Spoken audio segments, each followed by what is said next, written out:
Hi, and welcome to Simplify Your Home COVID Edition. I'm Kathy Bates with Practical Solutions.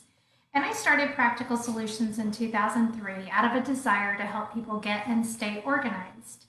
I know many of you have heard me speak in the past in person, and so this is my first live broadcast. I hope you guys will keep it interactive like we do in our regular presentations by commenting below, asking questions, and we'll try to keep it as interactive as possible. I want to reach out to those of you who are out there with the apple fire in Yucaipa and Beaumont, Cherry Valley area. Comment below how y'all are doing. I know there are quite a few of you on. So when this all first started, if you'll remember, we put out some posts about, how you can makeshift a desk and work at home, because literally we thought it was going to be for a couple of weeks. It's obviously turned into probably at least 6 months, maybe a year, that we're going to be doing everything at home, whether that be working, schooling. I know we're doing church and other activities. We're also exercising at home, but below y'all can share the things you're doing at home so that I can make sure we address those things. But what we want to do during this time is talk more about setting up a functional space in your home. Obviously, we maybe have organized our home in the past, but it's just not working for our new COVID lifestyle. Doing all these things at home. There has to be space for us during the day to all be doing our own little thing and doing it effectively. So we're going to talk about functional space. We're also going to talk about having a place to rest, because you definitely want to be able to flip the switch. When you're doing everything at home, you want to be able to kind of clock out and be able to relax in your home and not think about work. And that's hard when you're doing everything at home. So now notice I said most of us don't have enough functional space for these things.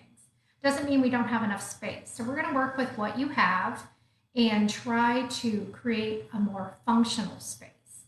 And that might mean taking things away that for a temporary time that you are not using every day for that office space or space to do school. So I know if you're like me, you found that working at home takes longer. For some reason, everything takes longer. If our kids are in school, that's taking longer. Everything's taking longer. So it's kind of hard to understand why, but I think that comes down to we don't have routines. We need to get into a routine and also have a functional space to work on. So today I'm going to concentrate on the space. And in a couple of weeks on the 25th, we're going to talk about time management, which is also going to talk about like the routines of working at home and how to keep from working such long hours. So join us then. First of all, the first step in organizing is to purge. You've always heard me say this probably in the past. We need to get rid of what we no longer love and enjoy. Well, we're going to take this a step further because, maybe it's nice to have that guest bedroom, or maybe it's nice to have that formal dining room, but during this COVID time, we need that space as an office. So it may mean transforming some of those spaces, if only temporarily, to an office, and maybe storing those things in the garage or just setting them aside so that we can have that space as a workspace. So get rid of anything you no longer love and enjoy. And you have to be a little more ruthless because we are trying to make this functional. So for instance, when we first started, my husband had a makeshift office. He was using a bedside table and a rocking chair. Not the most functional office. Well, it worked for a while, but as we saw this was going to be long-term, we made sure we set him up a desk. Now that meant taking an old dining room table we had and setting it up as a desk. And now he has a much more functional space. So that's the example of what we're going to talk about doing. So that may mean getting rid of some big pieces.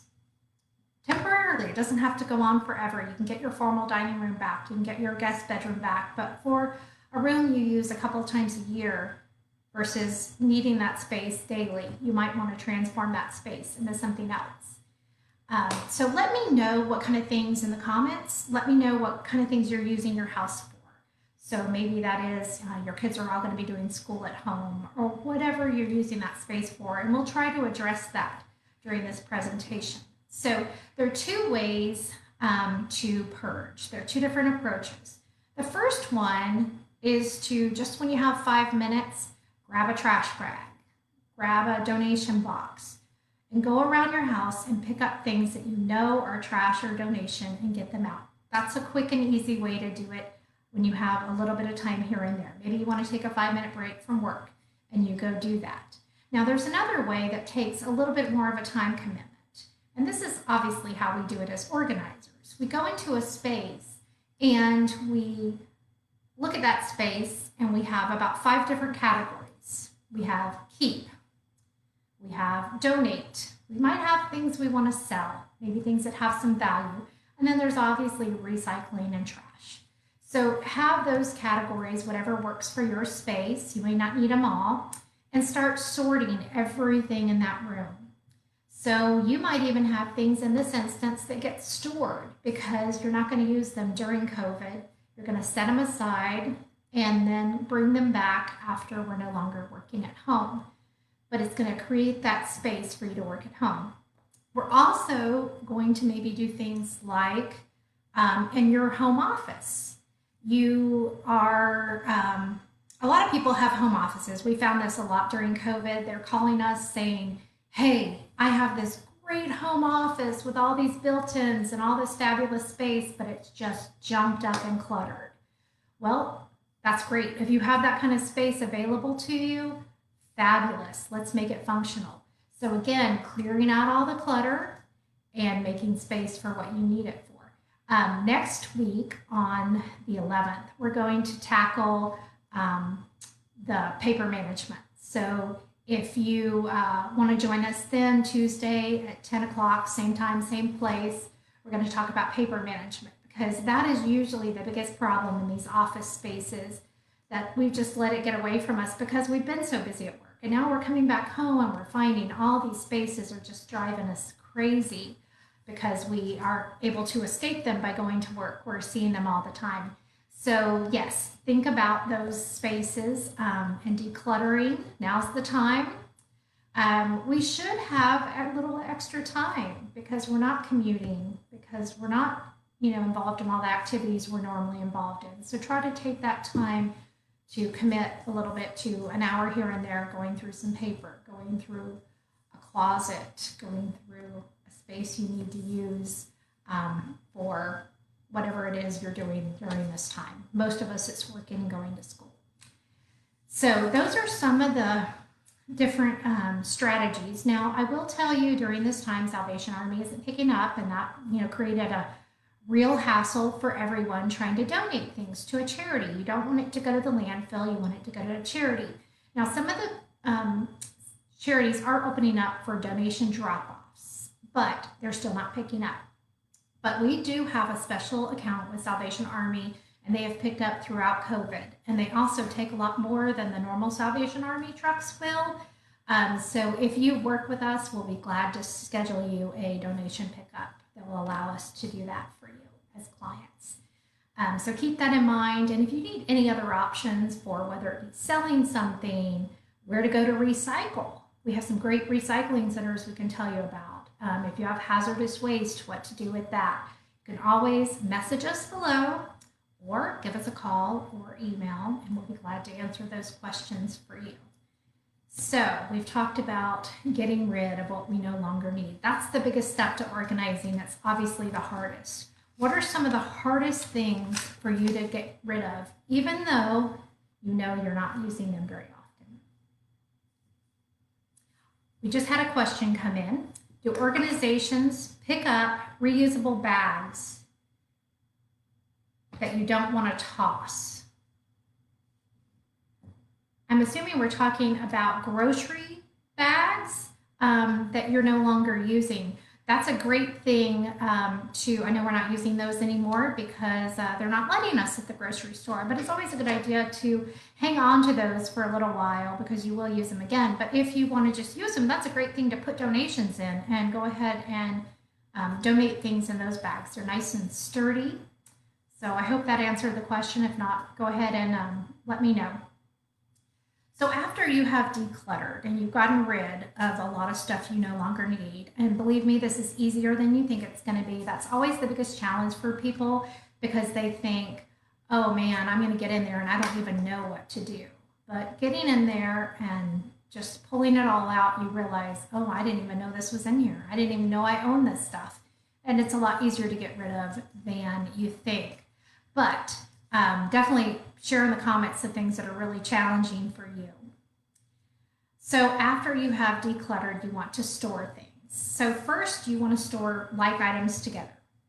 You want to store them where you use the items.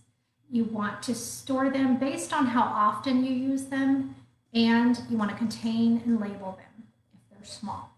So let's go back over that. So you want to store like items together. That's pretty standard. You want to put like items together so you only have one place to go look for batteries or light bulbs or whatever that might be. There are exceptions to that rule. I like to have a pair of scissors in about every room. There are things like that you're going to want easily accessible to you. But the other things can be stored together. Now you want to store them as close to the space where you're going to use them most. So obviously, if you're in a laundry room, the detergent's going to go over the washer and the dryer sheet's over the dryer. That's just kind of common sense. But you'll also think about that in your kitchen, developing a place where your knives and your cutting board are near the sink, or maybe you're going to chop veggies. Whatever it might be, you're putting things in a place where they're commonly used so you don't have to go very far for them. And you're also putting them in a space where the things that you use most often are more accessible. So you want everything that you use all the time to be accessible. Things you use less often can go on the really high shelves. They can go, out in the garage. I tell some people that have small kitchens, when you have that big Thanksgiving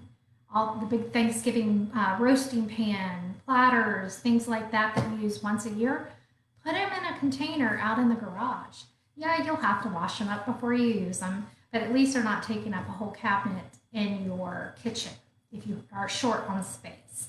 So storing some things that you use less often out of the area. Then lastly, I love to contain and label things. I'm not talking about spending a fortune on containers, just simple, practical containers that keep things together with a label. You can make this label cute, or you can just make it functional, whatever works for you. It helps everyone to put things back where they belong. So now we're going to talk a little more specifically about COVID, and we're going to talk about those spaces. Maybe you're getting ready for your kids to go back to school.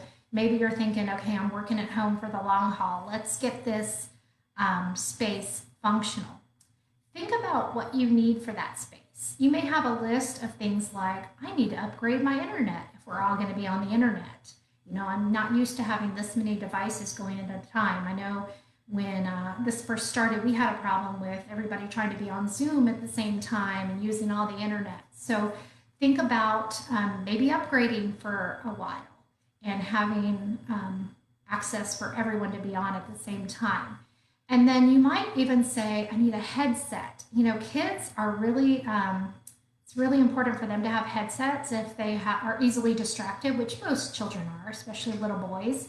That helps them focus on their schoolwork. When they're on the computer doing their school and everyone else around is doing their work, they can focus better. Also, you might need to find a new desk. Maybe you can find something used. Maybe you can use something you've already got in your house. So in some instances, I know if one of my employees working at home came to me and said, hey, these are things I need to be able to work at home successfully, I would gladly do that. So you might ask your company if they're willing to cover the cost of some things so that you can work at home more successfully and more efficiently. And then you'll also want to be able to carve out spaces for retreating from your work. It's nice to, if you can, and I know that this is a lot to ask in some spaces, but have spaces where you can sit on a couch and relax and read or do whatever and not be distracted by work. And some of that is going to be something we're going to talk about in time management. It's just clocking out, being able to clock out and put work aside, not check your messages all the time, and be able to separate from your work, because that is one of the hardest things. I think now that we're working at home, people think, oh, I can work whatever hours. And so some of your colleagues may be working nights while you're working days, and everybody wants access to everyone at the same time. And so maybe it's okay to say, I need to step aside, and after 5, I'm not available. So yeah, we'll talk about that more during the time management. And then thirdly, you want to maintain the order that's created. When you're all in your house working together, you will notice there are a lot more messes than normal. You're eating 3 meals a day at home. You've got people working everywhere. So there's going to be more clutter accumulating quicker. So it's important to maintain that. Just by, teaching everyone to put things back. Once you've got the order created, let's put it back as soon as we're done with it. And then again, part of your clocking out at the end of the day might be putting everything away, going like you're leaving the office. Put it all away and don't come back to it. But yes, maintaining is going to be very important during this time, and you can get everyone in the family involved. They're the ones making the messes, so let them help pick up. So we are going to open up for questions. So if you guys have questions, please put them in the comments below.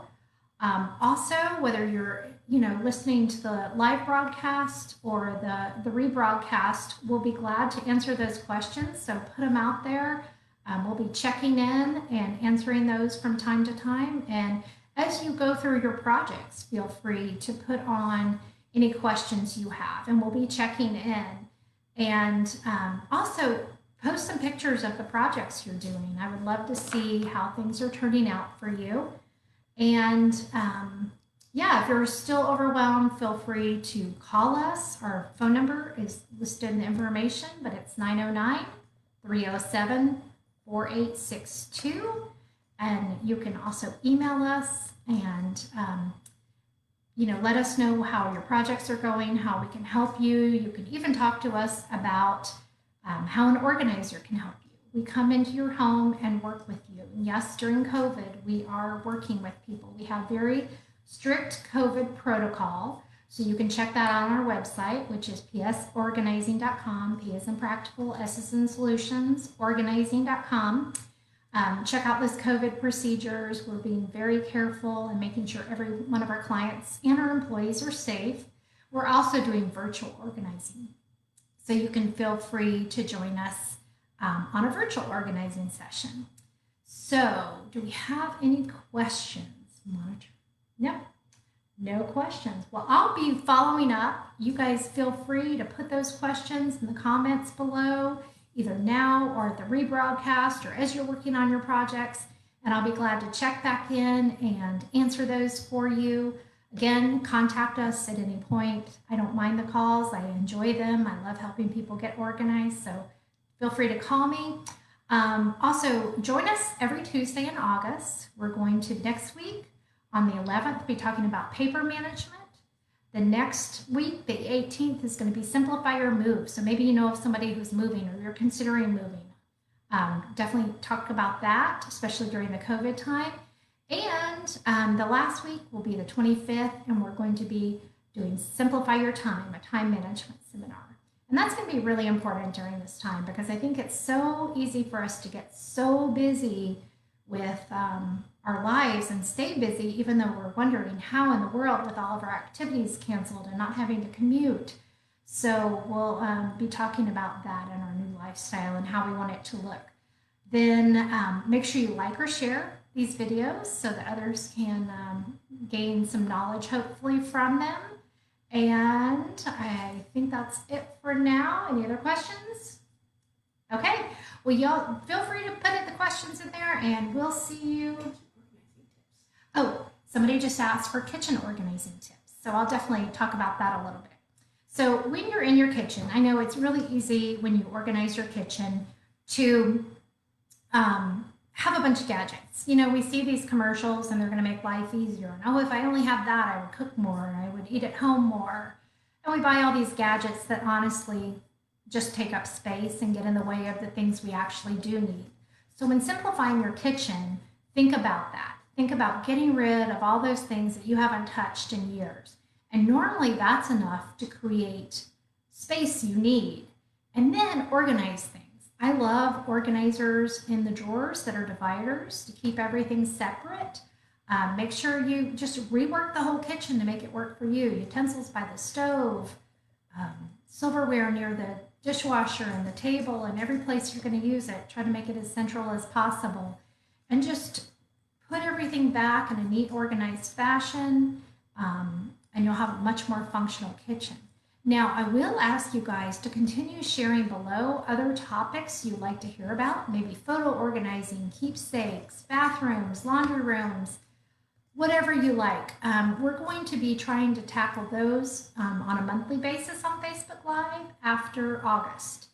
And it'll be quick little, probably 15-minute segments about how to organize those spaces. So if you guys are interested and a particular topic, put it in the comments, let me know, and I'll be glad to address it. So thank you so much for joining us, and I hope you'll join us next time. And don't forget to like and share, and we'll look forward to seeing you.